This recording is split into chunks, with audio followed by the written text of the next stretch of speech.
So guys WWE ने क्या WrestleMania 42 में Roman Reigns versus Drew McIntyre का match for the undisputed WWE championship, क्या ये मैच अब फाइनल और लॉक कर दिया डब्ल्यूडब्ल्यूई ने।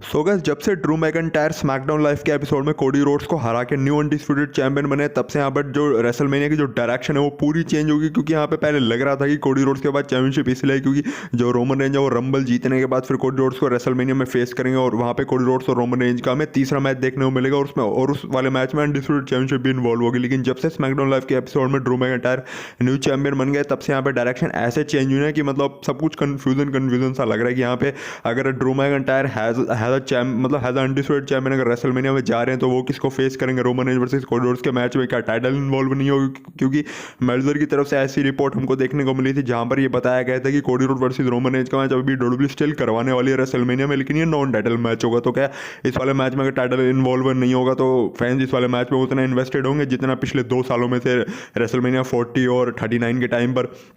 और फिर यहाँ पे सवाल ये भी खड़ा होता है कि रोमन रेंज का मैच रेसलमेनिया में किससे होगा? क्योंकि अब तक तो हम यही मान रहे थे कि जो रोमन रेंज है वो कोडी रोड से रेसलमेनिया में लड़ेंगे, क्योंकि सर्वाइवर सीरीज के टाइम पे हमने देख लिया था कि जो रोमन रेंज उनको दिक्कत सीएम पंक से नहीं, उनको दिक्कत कोडी रोड से, और वो रंबल जीतने के बाद कोडी रोड्स के पीछे ही जाने वाले और वो कोडी रोड्स को रेसलमेनिया में फेस करेंगे फॉर द अनडिस्प्यूटेड चैंपियनशिप। क्योंकि जो अनडिस्प्यूटेड चैंपियनशिप थी वही रोमन रेंज को वापस चाहिए थी और अब जो अनडिस्प्यूटेड टाइटल है वो तो अब कोडी रोड के पास रही नहीं, वो तो अब ड्रू मैकिंटायर के पास चलेगी। तो ऐसे में फिर रोमन रेंज क्या करने वाले रेसलमेनिया में, इसके ऊपर भी एक बहुत बड़ा क्वेश्चन मार्क खड़ा हो चुका है। लेकिन गाइस यहाँ पे ड्रू मैकिंटायर के चैंपियन बनने के बाद एक सिनेरियो यहाँ पर ये भी ओपन होता है, जैसा कि मैंने आपको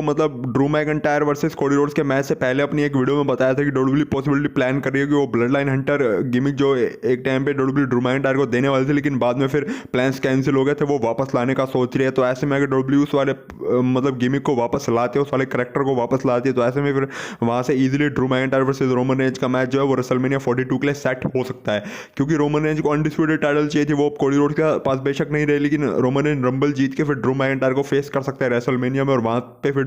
जो रोमन रेंज है वो अपने अनडिस्प्यूटेड टाइटल ले लेंगे ड्रू मैकिंटायर से। क्योंकि अगर रोमन रेंज और ड्रू मैकिंटायर का मैच होगा रेसलमेनिया में तो वहां पे फिर ड्रू मैकिंटायर के रिटेन करने के चांसेस तो बनते ही नहीं। वहां पे तो रोमन रेंज ड्रू मैकिंटायर को हरा के स्टिल न्यू चैंपियन बनने ही वाले, क्योंकि काफी सारे फैंस चाहते हैं कि रोमन रेंज के पास एक बार फिर से वर्ल्ड टाइटल आए। और गाइस अगर डब्ल्यूडब्ल्यूई यहाँ पर ड्रू मैकिंटायर के ब्लड लाइन हंटर वाले गिमिक को अगर वापस लाने का प्लान कर भी रही है तो फिर डब्ल्यूडब्ल्यूई के लिए एक कामयाबी आसान हो जाएगा कि जो ड्रू मैकिंटायर है वो इजीली रोमन रेंज तक पहुंच जाएंगे। क्योंकि जिस टाइम पे ड्रू मैकिंटायर इस कैरेक्टर को लेकर आए थे उस टाइम पे बेशक जो प्लान थे वो कैंसिल हो गए थे, प्लान वो स्क्रैप्स हो गए थे, लेकिन फिर भी उस टाइम पे ब्लड लाइन थी, तो ऐसे में ड्रू मैकिंटायर को रोमन रेंज तक पहुंचने में थोड़ी बहुत मुश्किल होनी थी। लेकिन अगर आज का टाइम देखें तो आज के टाइम पे वैसी कोई दिक्कत नहीं है, क्योंकि ब्लड लाइन तो अब रही नहीं। तो और ड्रू मैकिंटायर अगर ब्लड लाइन हंटर वाला गिमिक वापस लाते तो ऐसे में वो ब्लड लाइन के ऐसे बेस्टिया कर करके फिर रोमन रेंज को अपनी तरफ बुला सकते हैं, फिर जो ड्रू मैकिंटायर है वो खुद रोमन रेंज की तरफ चले जाएंगे। लेकिन तो उस पर्पज से अगर हमें ड्रू मैकिंटायर और रोमन रेंज के बीच भी कुछ देखने को मिलता आगे चल के कोई प्रोग्राम, तो फिर रोमन रेंज इजीली रंबल जीत के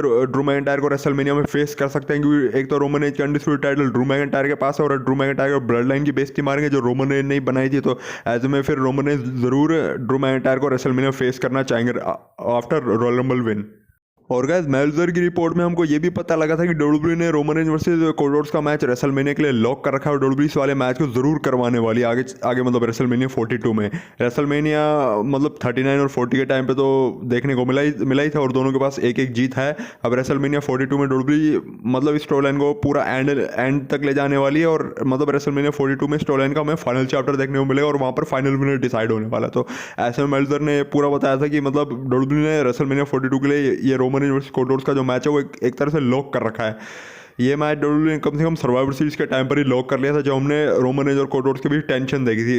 जो रोमन रेंज उन्होंने सीएम पंक को तो खड़ा कर दिया था, लेकिन उन्होंने कोडी रोड्स को खड़ा नहीं करा था और वहाँ से क्लियरली पता लग रहा था कि जो रोमन रेंज है वो कोडी रोड्स के पीछे ही जाने वाले हैं। तो ऐसे में अब सवाल यही खड़ा होता है कि क्या ये मैच अब रेसलमेनिया में नॉन टाइटल मैच होगा? क्योंकि अगर ये नॉन टाइटल मैच होगा तो मेरे हिसाब से फैंस उतना इन्वेस्टेड नहीं होने वाले जितना रेसलमेनिया 39 और 40 के टाइम पर थे। उस टाइम पर तो एक स्टोरी एकदम नेक्स्ट लेवल की थी, जितनी तारीफ करें उतनी ही कम है। एक तो रॉक का इन्वॉल्वमेंट है, उसने एक बहुत अच्छा एलिमेंट डाला था इस वाली स्टोरी के अंदर। और गाइस अगर मैं अपने पर्सनल ओपिनियन दूँ इस मैच के बारे में तो मैं ये मैच देख लूँगा, अगर ये नॉन टाइटल मैच हो तो भी देख लूँगा, लेकिन उसके पीछे स्टोरी कुछ अच्छी होनी चाहिए। अगर रोमन रेंज और कोडी रोड्स अपने में ही पर्सनल चले गए तो फैंस मतलब थोड़ा बहुत हो जाएंगे इस वाले मैच के लिए इन्वेस्टेड। और मैं तो कह ही चुका हूँ कि अगर स्टोरी अच्छी हुई तो मैं भी इन्वेस्टेड हो जाऊँगा। लेकिन अगर WWE को ये लगा ना कहीं से कि मतलब टाइटल के बिना ये मैच फीका है और इस वाले मैच में टाइटल इन्वॉल्व होना भी चाहिए, अगर Roman Reigns versus Cody Rhodes का मैच रेसलमेनिया 42 में WWE करवाने ही वाले है, तो WWE फिर रेसलमेनिया से पहले कुछ भी करे कोडी रोड्स के पास फिर से टाइटल ले आएगी। मतलब कि एक हमें ऐसा सिनेरियो भी देखने को मिल सकता है कि रेसलमेनिया से पहले जो कोडी रोड्स है वो ड्रू मैकिंटायर से एक बार फिर से अपना टाइटल जीत लें और फिर उसके बाद रेसलमेनिया में हमको Roman Reigns versus Cody Rhodes का मैच स्टिल अनडिस्प्यूटेड चैंपियनशिप के लिए देखने को मिले। इससे फिर ड्रू मैकिंटायर जो कैरेक्टर वो डिस्ट्रॉय हो जाएगी, क्योंकि ड्रू मैकिंटायर के पास चैंपियनशिप आई तो सही लेकिन वो लिमिटेड टाइम के लिए आई और ड्रू मैकिंटायर फिर रेसलमेनिया का मेन इवेंट भी नहीं कर पाए, जबकि हमें रिपोर्ट्स में पता लगा था कि वो भी रेसलमेनिया का एक मेन इवेंट करने वाले हैं। तो बस गाइस आज की वीडियो यहीं तक थी। आई होप आपको ये वीडियो जरूर अच्छी लगी होगी, तो लाइक के बिना तो कोई मल जाए। इसके अलावा कमेंट पे आप मुझे अपने थॉट्स बता सकते हो। बाकी अगर आप लोग चैनल पे नहीं हो तो चैनल को सब्सक्राइब करके बेल आइकन कॉल पे प्रेस करो ऐसे वीडियो इंटरेस्टिंग कंटेंट के लिए जो कि इस चैनल पे आता रहता है। बाकी मैं मिलता हूँ आपसे अपनी नेक्स्ट वीडियो में, तब तक के लिए bye bye and take care.